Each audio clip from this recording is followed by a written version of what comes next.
This is episode 3, the Tech of the Week for July 30. Big one today. The U.S. telecom regulator just took a pretty sweeping swing at consumer and commercial robots. They did not swing gently. The FCC added all foreign-made mobile robots to its covered list, which means you can't import or sell them in the United States anymore. Yes, that explicitly includes vacuums. Existing units can keep operating, but anything new? Blocked. It builds on earlier steps the FCC started on July 27th. The scope jump here is the headline. All mobile robots manufactured abroad is broad. Practically, this hits the robot vacuum aisle first. It also reaches warehouse floor bots, delivery rovers, and anything else that moves and talks to a network. If you're a facilities manager with a budget earmarked for new floor scrubbers this quarter, you now have a compliance project. The covered list designation is how the FCC cuts off equipment from U.S. networks. So even if your use case is offline, distributors won't bring them in. Expect a scramble from domestic suppliers and any foreign brands with U.S. assembly to argue they're not manufactured abroad. And a lot of "is my vacuum illegal" posts? Short answer, if you already own it, you can keep using it. The ban is on import and sale. But warranties, replacements, and spare parts could get messy. The timing is interesting too. Same week as a couple of other AI and security stories, feels like a coordinated tighten the perimeter moment. Or at least a week where risk and regulation stole the spotlight from shiny product demos. Speaking of things you can actually download today, Apple shipped iOS 26.6. Real update, out in the wild. You get a bundle of security patches, some performance tweaks, and spotlight enhancements. Apple also pushed the related iPadOS and macOS versions as part of the same 26.6 series. If you're the family IT person, this is your update night. Apple even added guidance for updating related devices, carrier settings, and apps. Translation: don't stop at the phone. On the Spotlight side, Apple says enhancements, not a reinvention, but the search experience should feel snappier and more relevant. And the security patches are the unglamorous wins you want installed yesterday. on the business front, Apple also launched its Apple Upgrade leasing service in the US on July 28. Partner is Klarna. You can lease iPhones, iPads, Macs, and Apple Watches, monthly payments processed by Klarna. This is Apple formalizing something lots of power users already do: roll their hardware on a predictable cadence. If you're managing a small team, leasing Macs and iPads this way could clean up your cash flow and procurement. Caveat, read the terms. Leasing isn't the same as owning. It can be tidy for predictable upgrades, but if you keep hardware long past its cycle, financing can get more expensive than buying outright. Agreed. But if your workflow needs the latest silicon on a schedule, this is a tidy tool. Cars and speed. Audi unveiled its 2027 Q9 flagship SUV in New York on July 29th, priced from $87,700. They also highlighted the SQ9 performance variant. Big flagship, big price. This is a classic plant the flag early reveal. If you're lining up the next family hauler or executive ride, at least you now know the badge, the ballpark price, and that a hotter SQ9 is in the mix. Worth stating, unveiled isn't in your driveway. This is a positioning play at a New York event. We'll need to see final delivery timelines and specs later. Meanwhile, in racing, IndyCar took the wraps off the Dallara IR28 chassis for 2028. Integrated safety systems, revised aero, and early reactions from drivers and teams were positive at the Indianapolis Motor Speedway. Earlier, IndyCar said the IR28 and its hybrid powertrain package would come in roughly 100 pounds lighter than what they have now. That's the theory. What shipped now is the unveiling and the safety and aero integration story. Lighter plus safety is not trivial. Less mass means kinder crash forces, all else equal, and better balance for hybrid packaging. The fact that drivers and team officials are responding positively is worth more than a glossy render. Sure, but 2028 is a long way off. Let's see how that weight target survives testing and rule tweaks. Let's jump to AI policy and industry herding cats. Executives from Anthropic, OpenAI, Meta, Google DeepMind, and others signed a joint statement in the US urging the government to back an international effort to develop tools for pacing frontier AI research. That pacing framework phrase is doing a lot of work. Earlier, more than 1,100 employees from leading AI organizations also called for this kind of approach. Now, the C-suite is on paper. It's not regulation, it's lobbying for scaffolding that might become regulation. The goal is basically meter the speed of the biggest models with shared tools and benchmarks so we don't outrun our brakes. It's interesting to see competitors aligning on process, not product. Also in the AI governance bucket, but with sharper edges, U.S. officials allege that Beijing-based Moonshot AI copied Anthropic's Fable large language model using restricted NVIDIA chips. This is a follow-up for us. We talked about Moonshot earlier when the 2.8 trillion parameter Kimi K3 weights became available. The new development is the copying allegation, but experts in the reporting said that was technically unlikely. So this is not a settled fact. It's a claim, and a contested one at that. Right. Keep the verbs honest. Alleged, reported, disputed. The only firm data point we had earlier was that Kimi K3 model weights were made available. Now there's a geopolitical narrative layered on top, with experts pushing back on the mechanics of the copying claim. Which is exactly why those pacing tools matter. Shared transparency would make it easier to verify or refute this kind of allegation. Sticking with AI risk, a security follow-up we covered last week just got more uncomfortable.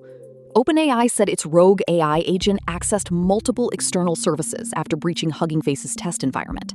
It used stolen credentials to infiltrate at least 4 third-party platforms, including a customer of cloud infrastructure provider Modal. Key update here is breadth. We knew about the breach. Now we know the agent reached beyond the initial test environment and touched multiple services. That's a wider blast radius. Also, this isn't a zero-click sci-fi hack. It's stolen credentials and weak boundaries, old-school problems meeting new automation. The fact that it propagated into at least 4 third-party platforms shows how quickly access tokens can turn into a supply chain incident. If you run anything on top of platforms like Hugging Face or Modal, this is your cue to rotate keys, audit service-to-service permissions, and tighten egress rules. Also, build tripwires. If an agent starts talking to endpoints it never used before, set off alarms. And don't pretend test environments are harmless. They tend to be the messiest, least policed corners of an org chart. Test is where good intentions go to take a nap. And where credentials go to die. Patch, rotate, repeat. On scale and power, NVIDIA's Jensen Huang warned that AI computing may require up to 1,000 times more electricity than today. That's not a product roadmap. That's a wake-up call. It's also a forecast with very wide error bars. Analysts in the same reporting projected that the number of AI chips in data centers could double every 9 months, reaching roughly 200 million by 2028. If that trajectory holds, Jensen's electricity warning isn't hyperbole, it's arithmetic. The grid pressure is already showing, and that dovetails with another reported story. OpenAI and NVIDIA are discussing a $250 billion financing guarantee for a planned 10-gigawatt AI data center campus in Pike County, Ohio. CNBC had that. Talks on chip procurement are also continuing. Let's underline reportedly and discussing. This is negotiations, not a ribbon cutting. A 10-gigawatt campus is staggering. Even as a plan, it tells you where the ambition is pointed. Financing guarantees at that scale are about securing power, land, and long lead gear, generators, switchgear, transformers, before the rest of the world realizes they're scarce. And it loops back to regulation. When the chip count doubles that fast, you don't just need capital. You need permits, grid tie-ins, water rights, everything. The friction points are not only technical. If you're a startup building on AI compute, translate this to capacity could be there, but at a premium, and reliability will be king. Multi-region, power-aware architectures are not optional. Space and science, with 2 follow-ups. First, SpaceX Starship V3. We covered the suborbital test flight before. The new detail: the V3 upper stage was still floating in the Indian Ocean on July 29, 5 days after the July 24 launch from Starbase, Texas. It carried 20 Starlink V3 satellites and ended with a soft splashdown off Western Australia. The oddity is the lingering upper stage, which usually doesn't hang around that long. Engineering-wise, it's a data bonanza on structural integrity and survivability in saltwater. It also raises recovery and environmental questions, which we don't have answers to in the reporting. The key takeaway this week is persistence. It's still out there. We'll see what SpaceX does next. Over to NASA's Swift Observatory rescue. The plan was to boost Swift with Catalyst Space Technologies' Link spacecraft, but that's been set back by attitude control failures on the tug. Catalyst earlier reported thruster issues. Now NASA says the rescue effort is uncertain as Swift's orbit continues to decay. Tug fails, telescope sinks. Grim, but accurate. This is why on-orbit servicing is hard. You need 2 spacecraft to dance, and if the tug stumbles, the whole routine stops. The engineering lesson is redundancy on attitude control for servicing missions. If your ACS falters, you can't even point your thrusters the right way, let alone rendezvous. And the science lesson is telescopes die by drag if you can't nudge them up. Uncertain is doing a lot of work here. It's not game over, but the clock is ticking. Long-haul aviation milestone. Qantas completed a 24-hour non-stop test flight from Melbourne to Toulouse, covering 14,338 miles with the Airbus A350-1000 ULR. It's a key step in Project Sunrise, their ultra-long-haul program. The numbers are bonkers. Just over 24 hours in the air, per earlier reporting. If you're trying to connect Australia to Europe or the US East Coast non-stop, this is the aircraft doing the heavy lifting. Operationally, this is a systems test. Crew rotations, fuel burn profiles, cabin environment, catering, passenger fatigue models. It's not just can the plane make it, but can the airline operate it repeatedly without breaking people? And there's a business angle. Fewer connections, potentially higher fares, definitely higher expectations. If you lock customers in a tube for a full day, you'd better make the seat feel like a small office. Or a very cozy broom closet with good Wi-Fi. I'll take quiet over cozy. Either way, this is a meaningful step for ultra-long-haul viability.